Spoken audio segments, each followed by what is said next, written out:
tanong naming lahat, Aling Teresita, Nanay Feli, kanina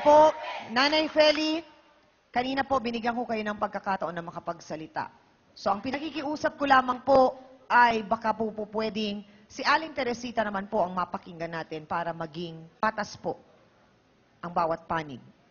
Gusto ko pong malaman, Aling Teresita, bakit po ninyo nasabi na naging malaimpyerno ang buhay ni Lilia kay Danilo? Ay, lagi na lang ho. Lagi naman ho silang nag-aaway. O, kaya sabi ko, Lili, kung hindi ka rin lang naman ay di, maghiwalay na kayo. Pati nga yung magnanay na yan, tinuturuan ko na nahiwalayan na ito. Nakinig ba sila sa akin? Hindi. So, ang tanong ko po ngayon, Aling Teresita, si Lilia po ba ay talagang may relasyon doon sa boy? Hindi ko rin po alam. Bakit po? Ay, hindi ko naman yan kasama eh. Hindi ko sila kasama sa bahay. Ang kasama ko sa bahay ito, lumipat siya sa akin. May dalang babae. Yan. Sa bahay ko tumira yan, may dalang babae. Yun si Lini. Sino po yung babae? Ha? 3 araw silang hiwalay ni Lili. Tumira sa akin, Lula, dito muna ako. Ang sabi ko nga sa kanya, oy, Pag-alis nila po mga gamit ni Lola. Yan ba? Sino magnanakaw? tinugso ko ka nga siya. ng bahay. Sino nakatira ron? Oh. Water jug na lang natitira, ninakaw mo pa? Nakaw? Galing talaga? Ano gamit yun? Sa'yo? Sa'yo Eto na mga kapatid, ang sabi niya, pamilya raw niya ang labis na naapektuhan nung sa makabilang bahay si Lilia. Bakit naman kaya? Alamin po natin, anong kinalaman niya dito? Si Aling Anastasia Agner. Pasok!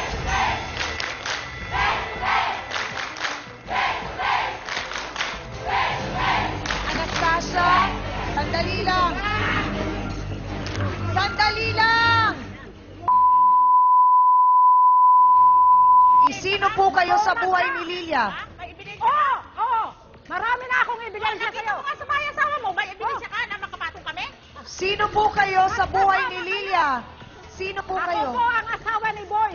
Asawa po kayo ni Boy. Noong July po, umuwi ang anak kong dalaga sa probinsya.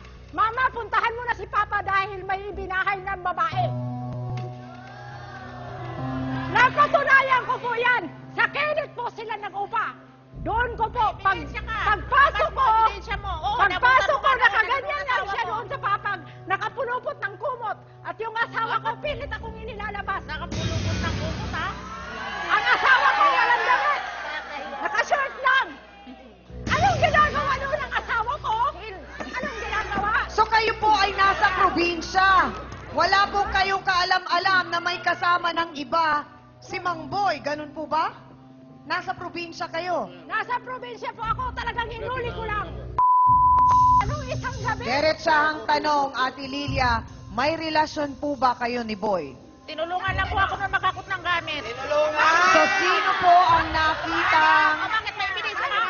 Ate Lilia, sino po ang nakita ni Aling Anastasia doon sa kwarto na kasama ni Boy? Andoon nga po siya, pero nandoon nga po sa tinitirhan namin andun si Ate Estela. Sino si Stella? Yung tinitirhan ko po. May-ari po ng bahay. Ako papasukin! So yung naging pag-amin mo sa aming staff na sinabi mong oo, may relasyon kayo ni Mang Boy, yun ay isang malaking kasinungalingan? Sabi ni Lulu, wala po ako sabi ka noon. Hindi po totoo yun. Oh. Huling Sabi na, katanungan na lang po. Nahuli kita nung Pasko! Andun ang asawa Meron- ko sa Aling Lilia, tatanungin ko po ulit kayo sa Ang huling liit ng mga pagkakataon, anak ko. Aling Ang liit Lilia. ng mga anak ko, Sinasabi lumuhod ako po sa'yo ninyo, doon. boyfriend nyo daw. Lumuhod ako sa Sandali lang, sino po ang lumuhod? Nung 24 po, nahuli ko. Ang asawa niya, Magdamag sa si Boy bahay, na tulog. simula pa po na Magdamag. nagpunta sa amin yan. Magdamag ako naghintay sa pinto. Nilalamok ako sa pinto. Lalabas ko ng gabi. Alas 5 kayo Tatawagan mo ni lumabas. Boy. Ano? Talaga? Talaga na mukha mo. Ako, ikaw So, makatulong ka. silang tatlo, sinasabi na may relasyon kayo ni Boy, nagsisinungaling sila. Hindi, kahit po iharap yung asawa niya. Kahit ngayon, mapapatunayan ko. Andiyan ang ebidensya. Sinasabi na ni Aling Anastasia, nagpunta siya sa bahay, lumuhod siya sa'yo, Lagi nga po nasa nakiusap. bahay kasi asawa niyan. Hindi nga, Ate Lilia, wag mo akong paikutin. Anong dahilan? Bakit nandun si Boy? Ano meron? Ate Lilia, ang isang lalaki po ay hindi magtsatsagang andon sa bahay kung hindi po ninyo karelasyon. Po ako doon sa dati namin tinitirhan. Ipupunta pa rin po doon sa bahay. Huling tanong, Ate Lilia. Lumayo ka, okay? May relasyon ba kayo o wala nung Mang Boy? Tapos tinatawagan mo si Mamboy. Tinatawagan? Tinatawagan mo na cellphone. Sandali lang. Kailangan ko ang final answer mo. May relasyon ba kayo ni Boy o wala? Noon, nanliligaw po talaga yun sa akin. Pero nung kasi wala nga po siya. Oh. Wala pong ako. Sino? Oh, bakit? Asa ka na Ayaw mo. mo? Nanliligaw o may relasyon? Wala pa po. Oh. Wala na kasi nalamunin eh. Mga kasausawan, matapos po ang naging palitan ng kanilang mga salita, ang aming pag-uusap na ito, mainit na mainit pa rin po ang kanilang mga damdamin para sa isa't isa, ang kanilang emosyon. Galit na galit ang mga nasa puti at si Ate Lilia, inamin naman niya na nanliligaw sa kanya, si Kuya Boy. Siguro po, kapag nakausap na nila ng harapan ng ating trio tagapayo at mabigyan po sila ng counseling, matutulungan po silang maayos ang problemang ito. Kung tinitimbang man natin ang kapakanan nito, kahit ikaw, tinitimbang ko rin yung kapakanan mo. Hindi ko sinasabi rito na may nalalabag ka, na batas. Pero sa sarili mo, isipin mo kung meron man, buti patigil na. May asawang legal. Ha? Pwede kang, hindi lang bigamya. Yung tinatawag na pwede kang gawa ng kaso na mas matindi. Kung Ang nais po talaga namin ay magkasundo na po kayo. Kung talagang sa barangay, hindi pa rin po kayo nagkaayusan. Sana po kahit paano dun sa counseling na ibinigay sa inyo ng ating trio tagapayo, ay mas magkakaroon po ng magandang kasunduan o pagtatapos ang kwento na ito ng inyo pong buhay. Attorney, may mga mensahe po kayong nais ipaabot sa ating mga bisita.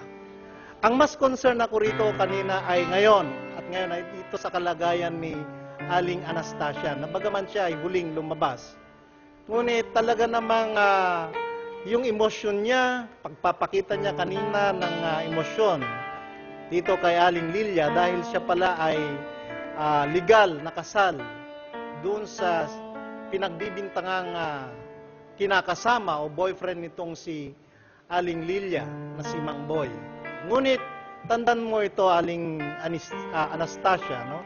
Na may mga batas tayo. At alam mo, kahit nasabihin na nating alapalos, ang mga taong ekangay gusto nilang paglaruan ng batas, tandaan mo, mangingibabaw pa rin ang hustisya dito, sa lupa. At kung hindi man natin makakamit dito, sa lupa, tandaan mo, yung totoong hustisya na ipagkakaloob sa atin ng Panginoon, makukuha mo kung yan ay karapat-dapat ka. Yun lamang. Sa isang relasyon, may mga pagkakataon na ang mga tao nagkikling talaga sa material na bagay. Alam nyo, kahit sabihin nyo pa na mukhang bato lang yan, napakahirap para humiwalay doon. Lalo pa kung tinatawag natin na nagkaroon talaga ng pagmamahal sa isa't isa. So nakikita ko dito, Danilo, kung bakit ganun na lang na lahat ng bagay na sinasabi mo kay kaldero o water jug niyan, ganun na lang ang pagpupursigo mo na makuha yung mga bagay na yun. Pero siguro mas nanaisin natin na para makita kung ganong kabuti ang isang tao pag magparaya ka. So sana intindihin mo na ang pagiging mabuting tao, tapusin natin to ng maayos, tapos magsisimula tayo na babangon tayo ng maayos din. Yun lang. Para kay Aling Lilia, nasira na nga ang iyong pagsasama at ang iyong relasyon ni Kuya Danilo. Huwag mo naman hayaang masira pa ang relasyon ng isang legal na mag-asawa, si Aling Anastasia at si Kuya Boy. So kung ano man ang itinatago mo dahil talagang pinaninindigan mo na wala kayong relasyon, ngunit kanina lang makausap ka na namin, ni Doktora Camila, medyo meron po kayo itinatago. Sinabi ko sa iyo, kung makaalpas ka man, makalusot ka man sa batas ng tao, hindi ka makalulusot sa batas ng Diyos. Kargo mo yan. Konsensya mo yan na sinisira mo ang pagmamahalan ng may asawa. Salamat. Thank you very much sa ating pong trio.